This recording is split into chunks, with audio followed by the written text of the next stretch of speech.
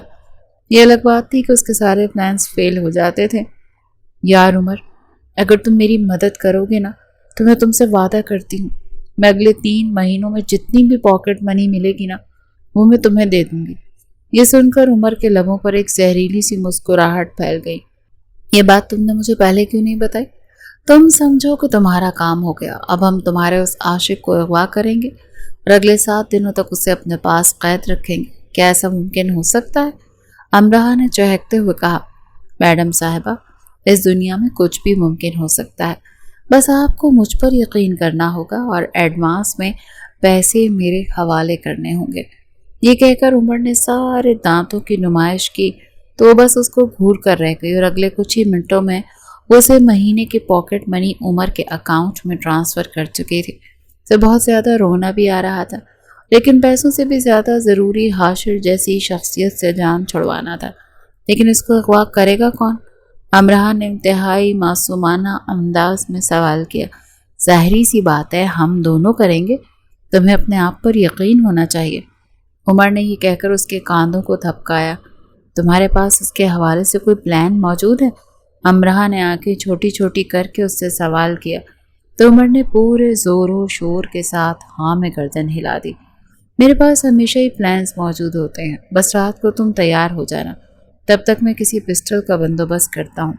ہم آدھی رات کے وقت ہی اس کی گاڑی روکیں گے اور اس کے سر پر پسٹل تان کر اسے بے ہوش کر کے اپنی گاڑی میں ڈالیں گے۔ عمر بہت زیادہ اوور کانفیڈنٹ لگ رہا تھا، اسی لیے امراہ بھی تھوڑی سی پرسکون ہو گئی۔ اسے یقین تھا کہ وہ دونوں اپنے اس منصوبے میں کامیاب ہو ہی جائیں گے۔ حاشر امراہ کے تایا جان کا بیٹا تھا، جنہوں نے اپنی زندگی کے 18 سال ملک سے باہر گزارے تھے۔ 1 مہینہ پہلے دادی جان کے دل میں خواہش جاگی کہ ان کے سارے بچے ایک ہی ساتھ رہیں، اسی لیے انہوں نے اپنی بیماری کا بہانہ ڈال کر فیروز صاحب کو پاکستان میں بلا لیا۔ ان کا سب سے بڑا بیٹا حاشر امراہ کا بچپن کا منکوہا تھا۔ وہ امراہ سے ہزاروں میل کے فاصلے پر رہتا تھا، لیکن اس کے باوجود بھی وہ جانتا تھا کہ امراہ غصے کی بہت تیز ہے اور چھوٹی چھوٹی بات پر چڑ جاتی ہے۔ دوسری طرف امراہ کو اس شخص میں ذرا بھی دلچسپی نہیں تھی، کیونکہ وہ اس کے سوشل میڈیا اکاؤنٹس کو اسکرول کر چکی تھی۔ اس شخص کی فالوئنگ دیکھ کر امراہ کو گرلز ہاسٹل کا گمان ہو رہا تھا۔ اس نے دل ہی دل میں فیصلہ کر لیا کہ وہ اس انسان سے الگ ہو جائے گی، لیکن یہ کام اتنا آسان نہیں تھا۔ جس دن ان لوگوں کی واپسی تھی، اس دن امراہ جان بوجھ کر گھر سے چلی گئی تھی۔ اس رات اس کے دوست کی برتھ ڈے پارٹی بھی تھی۔ دوسری طرف حاشر، جو کہ 1 دن پہلے ہی پاکستان پہنچ گیا تھا، اس نے اس بارے میں کسی کو بتایا نہیں تھا اور اپنے پیرنٹس کو بھی بتانے سے منع کیا تھا۔ وہ امراہ کی لوکیشن کو ٹریس کر رہا تھا۔ وہ امراہ کے اپنے بارے میں خیالات بھی بہت اچھے طریقے سے واقف تھا۔ اس نے جب امراہ کو ایک بڑے پھولوں والے شاپ میں انٹر ہوتے دیکھا تو اس کے لبوں پر ایک دل فریب سی مسکراہٹ پھیل گئی۔ اس کی قسمت اچھی تھی کہ وہاں پر پہلے ہی سے بہت زیادہ رش تھا۔ اس نے وہاں پر موجود مینیجر کو اچھے خاصے پیسے دیے اور خود امپلائی کے کپڑے پہن کر کاؤنٹر پر جا کر کھڑا ہو گیا تھا۔ اس نے چہرے پر ماسک پہن رکھا تھا۔ اسے یقین تھا امراہ اس کو پہچان نہیں پائے گی۔ جب امراہ کی باری آئی تو اس نے پیشہ ورانہ انداز میں پوچھا، جی میڈم، کیا خدمت کی جائے آپ کی؟ مجھے ریڈ کلر کے پھولوں کا ایک بوکے دیں اور کارڈ پر لکھیے گا happy birth day my dear friend, thank you for being my support system. Hashir نے ایک لمحے کے لیے رک کر امراہ کو دیکھا، پھر گہرا سانس لے کر بولا، اوہ ہو میڈم، اتنا بورنگ اور پرانا میسج، ایسا لگ رہا ہے جیسے آپ کسی دوست کو نہیں بلکہ اپنے آفس کے باس کو برتھ ڈے وش کر رہی ہیں۔ امراہ، جو کہ پہلے ہی کافی زیادہ غصے میں رہتی تھی، اس کی بات سن کر تپ گئی اور جلے ہوئے انداز میں بولی، تمہیں جو کہا ہے نا وہ کرو، اپنے فضول کے مشورے اپنے پاس رکھو۔ یہ سن کر حاشر نے بڑی مشکل سے اپنی مسکراہٹ دبائی۔ میں تو بس آپ کو اچھا آئیڈیا دے رہا تھا، کیونکہ آج کل یہ روایتی میسیجز والا زمانہ نہیں ہے، آج کل تو فنکی میسیجز لکھے جاتے ہیں۔ اچھا، تو اگر تم اتنے شیکسپیئر بن رہے ہو تو مجھے بتاؤ میں کیا لکھوں؟ آپ اسے ہیپی برتھ ڈے ڈیزاسٹر بھی کہہ سکتی ہیں۔ کیا تم یہاں پر کھڑے میرا مذاق اڑا رہے ہو؟ وہ ایک دم ہی تب گئی۔ ارے نہیں مس، میری ایسی مجال جیسا آپ کہہ رہی ہیں میں ویسا ہی لکھ دیتا ہوں۔ اس نے اچھے بچوں کی طرح امراہ کی بات مانی اور اب مجھے پھولوں کا ایک بکے بھی دو۔ میڈم ہمارے سارے پھول اس طرف رکھے ہوئے ہیں، آپ شاپ کے اندر چلی جائیں۔ حاشر نے سائٹ پر موجود گیلری کی طرف اشارہ کیا، جبکہ آس پاس کام کرنے والے امپلائی اس کی باتیں سن کر اپنی مسکراہٹ کو دبانے کی کوشش کر رہے تھے۔ حاشر نے ان کو بتا رکھا تھا کہ اس کی منقوہہ ہے۔ امراہ شش و پنج میں مبتلا ہو گئی۔ جیسی وہ گیلری کی طرف بڑھی، حاشر نے کمال مہارت سے اس کے بازو پکڑے اور اسے زور سے دیوار کے ساتھ پن کیا۔ وہ دونوں سب کی نظروں سے اوجھل ہو کر کھڑے تھے۔ امراہ کی تو خوف سے سٹی گم ہو گئی۔ یہ تم کیا کر رہے؟ مجھ سے دور ہو جاؤ۔ حاشر نے اگلے ہی پل اپنے چہرے سے ماسک اتارا۔ لمحے کے 1000ویں حصے میں امراہ اس کو پہچان گئی تھی۔ کیسا لگا میرا سرپرائز؟ اس کی آنکھوں پر پھونک مارتا ہوا بولا تو امراہ بیچاری کوئی بھی جواب نہیں دے پائی اور خالی خالی نظروں سے اس کو گھورنے لگی۔ ویسے مجھے تم سے بالکل بھی یہ امید نہیں تھی کہ میرا استقبال کرنے کے بجائے تم اپنی سہیلی سے ملنے کے لیے چلی جاؤ گی۔ تم نے واقعی میں مجھے بہت مایوس کیا ہے۔ یہ کہہ کر حاشر نے اس کے سینے پر ہلکا سا دباؤ ڈالا تو امراہ نے بے چینی سے اسے اپنی آنکھیں میچ لی۔ یہ کیا بدتمیزی ہے؟ مجھ سے دور ہو جاؤ، وہ کانپتے ہوئے لہجے میں بولی تو حاشر اس پر احسان کرتا اس سے دور ہو گیا اور پھر اسے زبردستی اپنے ساتھ حویلی واپس لے کر آیا۔ امراہ چیختی چلاتی رہی کہ اسے اپنی دوست کے گھر جانا ہے، لیکن حاشر نے اس کی کوئی بھی بات نہیں سنی اور یہیں پر ہی امراہ کے دل میں گرہ لگ گئی تھی۔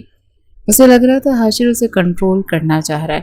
اس میں اس کا بھی کوئی قصور نہیں تھا، وہ حد سے زیادہ سینسیٹیو تھی، چھوٹی چھوٹی باتوں کو اپنے سر پر سوار کر لیتی تھی۔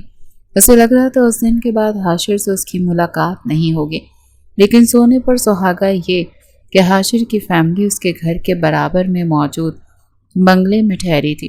اور صرف یہی نہیں بلکہ حاشر نے آگے اس کی یونیورسٹی سے ہی پی ایچ ڈی کرنے کا فیصلہ کیا۔ مقصد صرف اور صرف محترمہ کو تنگ کرنا تھا۔ جب اس کا لال چہرہ دیکھتا تھا تو اسے عجیب سی خوشی محسوس ہوتی تھی۔ اس کا بس نہیں چلتا تھا کہ وہ اس ننھی سی جان کو کچا چبا جائے، اور ادھر امراہ کو لگتا تھا کہ وہ اسے کٹ پتلی بنانا چاہتا ہے۔ صبح سے امراہ اور عمر سر جوڑ کر بیٹھے ہوئے تھے اور ایک دوسرے سے سرگوشیاں کیے جا رہے تھے۔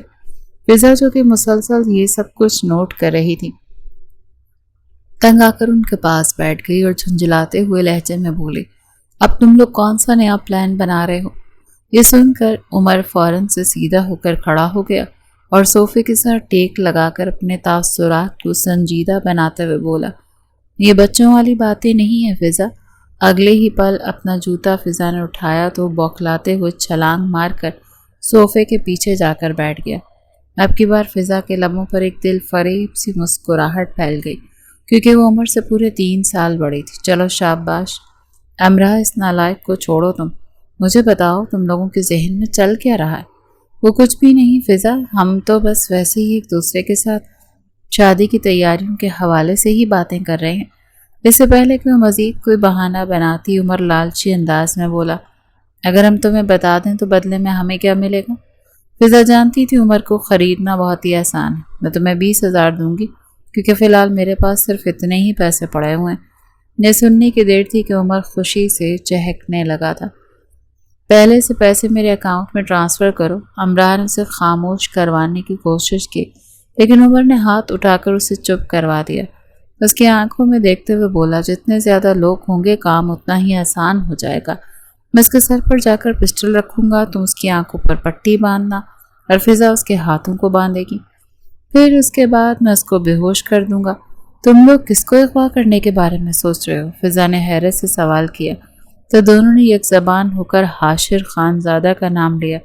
اب کی بار فضا اپنے پیٹ پر ہاتھ رکھ کر کھل کھلا کر ہنسنے لگی۔ تم پاگل تو نہیں ہو گئی ہو؟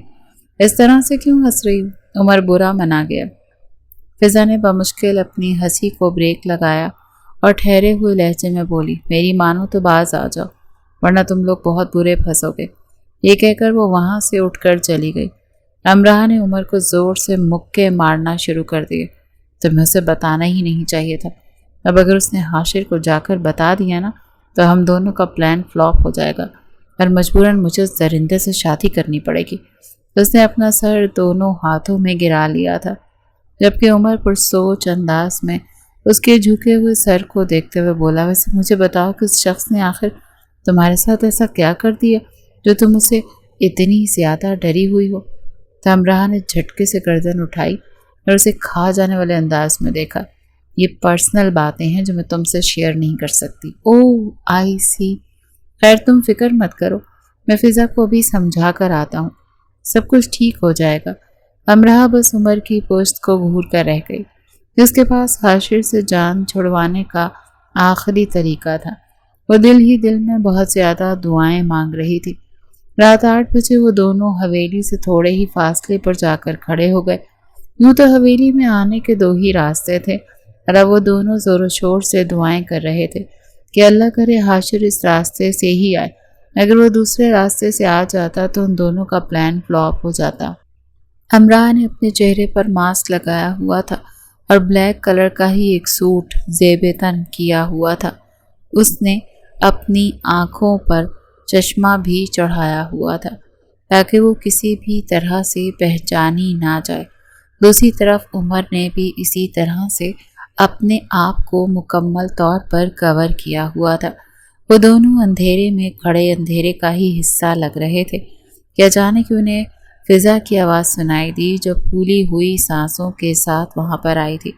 جیسے مجھے پتا ہے تم دونوں پکڑے جاؤ گے، لیکن پھر بھی میں اس ایڈونچر میں تم دونوں کی مدد کروں گی۔ وہ کافی زیادہ ایکسائٹڈ لگ رہی تھی۔ فضا فکر مندی سے امراہ کے کالے چشمے کو دیکھ رہی تھی اور وہ 100% یقین کے ساتھ یہ بات کہہ سکتی تھی کہ اس چشمے سے اسے کچھ بھی نظر نہیں آتا۔ فضا نے اپنی انگلیاں اس کے سامنے لہرائیں اور مسکراتے ہوئے لہجے میں بولی، امراہ مجھے بتاؤ یہ کتنی انگلیاں ہیں؟ امراہ نے اپنا چشمہ اتارا اور انتہائی معصومیت سے جواب دیا، یہ 5 انگلیاں ہیں۔ فضا اپنا ماتھا پیٹ کر رہ گئی، تمہیں چشمے میں یہ انگلیاں نظر نہیں آ رہی ہیں؟ حاشر کیا خاک نظر آئے گا؟ بہتر ہی ہوگا کہ یہ چشمہ اتار دو ورنہ اپنے ساتھ ساتھ تم ہم دونوں کو بھی مشکل میں پھنساؤ گی۔ یہ سن کر امراہ نے برا سا منہ بنایا، اگر چشمہ اتار دیا تو وہ شخص پہلی ہی نظر میں مجھے پہچان جائے گا۔ تم لوگ فکر مت کرو، میں خود ہی سنبھال لوں گی۔ اس کے بعد فضا عمر کی طرف متوجہ ہو گئی، تم نے سارا انتظام کر لیا ہے نا؟ یہ سن کر عمر نے فوراً سے اس کے سامنے اپنی پلاسٹک والی پسٹل لہرائی۔ فضا کا بس نہیں چل رہا تھا، وہ اپنے بال زور زور سے کھینچنا شروع کر دے۔ تم دونوں واقعی میں پاگل ہو گئے ہو؟ ایک وہ شخص امریکہ سے ہو کر آیا ہے، وہاں پر اس نے اصلی گنز دیکھی ہوں گی۔ تم لوگ یہ بھی بھول گئے ہو کہ وہ شوٹنگ رینج میں بھی ہر ہفتے جاتا ہے۔ تمہاری یہ پانی والی پسٹل دیکھ کر وہ فوراً ہی پہچان جائے گا۔ مجھے لگ رہا ہے میں نے یہاں آ کر اپنی زندگی کی سب سے بڑی غلطی کر دی، مجھے واپس چلے جانا چاہیے۔ وہ نکلنے ہی لگی تھی کہ عمر نے اس کا بازو پکڑ کر اسے فوراً سے پیچھے کی طرف دھکیلا۔ اگر مریں گے تو تینوں ایک ساتھ ہی مریں گے، اب یہاں سے تم واپس نہیں جا سکتی ہو۔ اس نے اپنے لہجے کو چینج کرتے ہوئے کہا تو عمرہ نے فوراً خوشی سے تالی بجائی۔ واو عمر، تم تو واقعی میں ایک پروفیشنل ڈاکو لگ رہے ہو۔ تو عمر نے فخری انداز میں اپنے کالر کو اٹھایا، وہ شخص تھوڑی ہی دیر میں آنے والا ہوگا، تم دونوں تیار ہو جاؤ۔ فضا نے اپنے موبائل میں اس کی لوکیشن کو ٹریس کیا، شکر تھا کہ وہ اسی راستے سے ہی آ رہا تھا۔ یہ سن کر امراہ نے بے ساختہ خوف سے تھوک نگلا اور اپنے لہجے کو متوازن رکھتے ہوئے بولی، عمر تم ایسا کرنا، تم سامنے جا کر وار کرنا اور فضا پیچھے سے جا کر اسے اپنا قابو میں کرنا۔ میں گاڑی میں بیٹھ کر تم دونوں کے لیے دعائیں مانگوں گی۔ عمر اور فضا دونوں نے ہی صدمے سے چور انداز میں اسے دیکھا۔ کیا ہم دونوں کے ماتھے پر یہاں پاگل لکھا ہوا ہے؟ یہ سن کر امراہ باری باری ان دونوں کے ماتھوں کو گھورنے لگی تھی اور پھر معصومیت سے نفی میں گردن ہلانے لگی۔ مس امراہ، یہ سب کچھ ہم تمہاری وجہ سے کر رہے ہیں اور تم ہمارے ساتھ ہی چلو گی۔ امراہ کو اب عجیب سا خوف لاحق ہو گیا تھا۔ خاموش، مجھے لگ رہا ہے کوئی آ رہی ہے گاڑی۔ تینوں ایک دم سہم کر خاموش ہو گئے۔ دور سے تیز ہیڈ لائٹس کی روشنی نظر آئی۔ عمر نے جلدی سے گاڑی کے نیچے جھکنے کی کوشش کی، لیکن اس کا پیٹ سٹیئرنگ میں پھنس گیا۔ آہ امراہ، مجھے دھکا دو، میں پھنس گیا ہوں۔ عمر تڑپنے لگا۔ امراہ نے اندھیرے چشمے کی وجہ سے اسے دھکا دینے کے بجائے اس کے سر پر زور سے مکہ مار دیا۔ عمر درد سے بلبلا اٹھا۔ پاگل تو نہیں ہو گئی ہو؟ کیا کر رہی ہو؟ وہ میرا سر ہے، مہربانی کر کے چشمہ اتار کر مجھے دھکا دو۔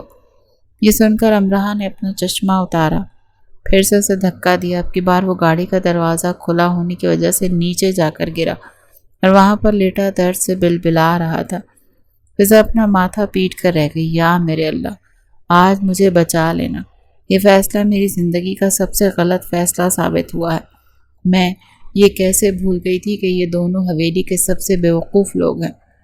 اس نے نیچے جا کر عمر کو پکڑ کر سیدھا کیا۔ گاڑی قریب آ کر رکی۔ یہ حاشر کی ہی پراڈو تھی۔ حاشر گاڑی کے اندر بیٹھا یہ سب تماشا دیکھ رہا تھا۔ اسے اپنی گاڑی کے شیشے سے صاف نظر آ رہا تھا کہ سامنے والی کھٹارا گاڑی میں 3 لوگ آپس میں کشتی لڑ رہے ہیں۔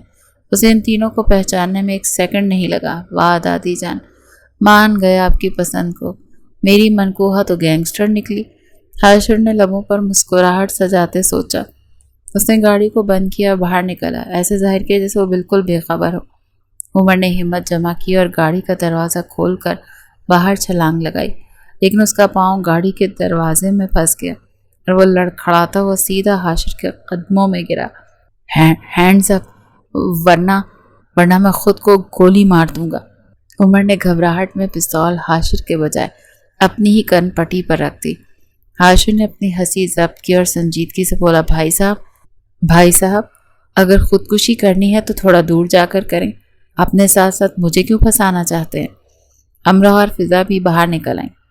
امراہ نے وہ پیاز والی بوری کو اپنے سینے سے لگایا ہوا تھا جس میں وہ حاشر کو ڈالنے کا ارادہ رکھتی تھی۔ وہ اندھیرے میں حاشر کی طرف بڑھی، لیکن چشمے کی وجہ سے اسے کچھ بھی ٹھیک سے نظر نہیں آ رہا تھا کہ وہ وہاں پر کہاں جا رہی ہو۔ یہاں پر آؤ، عمر نے چلاتے ہوئے کہا تو اس نے اپنے قدم پھر سے سائڈ کی طرف بڑھا لیے تھے۔ اگلے ہی پل وہ ٹھوکر لگنے کی وجہ سے منہ کے بل زمین پر گری۔ آہ بچاؤ، میں کھائی میں گر گئی ہوں، کوئی مجھے بچاؤ، میں مرنا نہیں چاہتی۔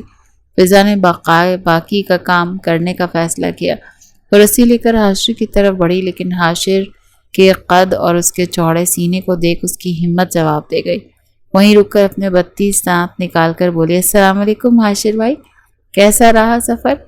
عمر نے فضا کو گھورا۔ فضا، یہ کیا کر رہی ہو؟ اسے باندھو۔ جذبات میں آ کر اس نے فضا کا اصل نام ہی لے لیا۔